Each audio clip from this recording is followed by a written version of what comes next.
শাপলা যুব কল্যাণ সংঘের নতুন কমিটির পরিচিতি সভা।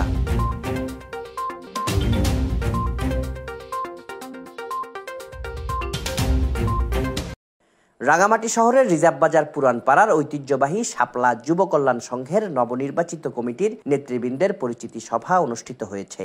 মঙ্গলবার বিকেলে পুরানপাড়া সরকারি প্রাথমিক বিদ্যালয়ে আয়োজিত পরিচিতি সভায় প্রধান অতিথি ছিলেন জেলা বিএনপির সাধারণ সম্পাদক ও জেলা ক্রীড়া সংস্থার সাবেক সাধারণ সম্পাদক অ্যাডভোকেট মামুনুর রশিদ মামুন। এ সময় শাপলা যুব কল্যাণ সংঘের সভাপতি এমদাদ হোসেন মানিকের সভাপতিত্বে ও সাধারণ সম্পাদক নিজাম উদ্দিনের সঞ্চালনায় বিশেষ অতিথি ছিলেন রাঙামাটি ফুটবল অ্যাসোসিয়েশনের সিনিয়র সহ সভাপতি মাহবুবুল বাসেদ অপু।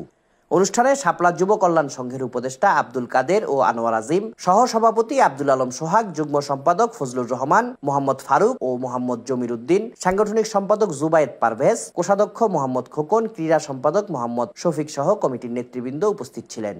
এ সময় বক্তারা বলেন, শিশু কিশোররা আগামী দিনের ভবিষ্যৎ। আজকের শিশুরা ভবিষ্যতে দেশ ও জাতির রক্ষণাবেক্ষণ করবে। তারাই তাদের বিবেক বুদ্ধি কাজে লাগিয়ে দেশ ও জাতিকে পথ দেখাবে। সেজন্য শিশুদের সঠিক বিকাশ নিশ্চিত করতে এসব এলাকা ভিত্তিক সংগঠনগুলোকে এগিয়ে আসতে হবে। এসব সংগঠনগুলোকে দায়িত্ব নিতে হবে যাতে যুব সমাজ মাদকের সাথে জড়িয়ে না পড়ে। তাদের মাদক ও ইলেকট্রনিক ডিভাইসের প্রতি আসক্তি দূর করতে বিভিন্ন খেলার আয়োজন করে তাদের মাঠমুখী করে গড়ে তুলতে পারলেই ভবিষ্যৎ বাংলাদেশ তাদের হাতেই এগিয়ে যাবে। বক্তারা শাপলা যুব কল্যাণ সংঘকে আগামীতে সার্বিক সহযোগিতা করার আশ্বাস দেন।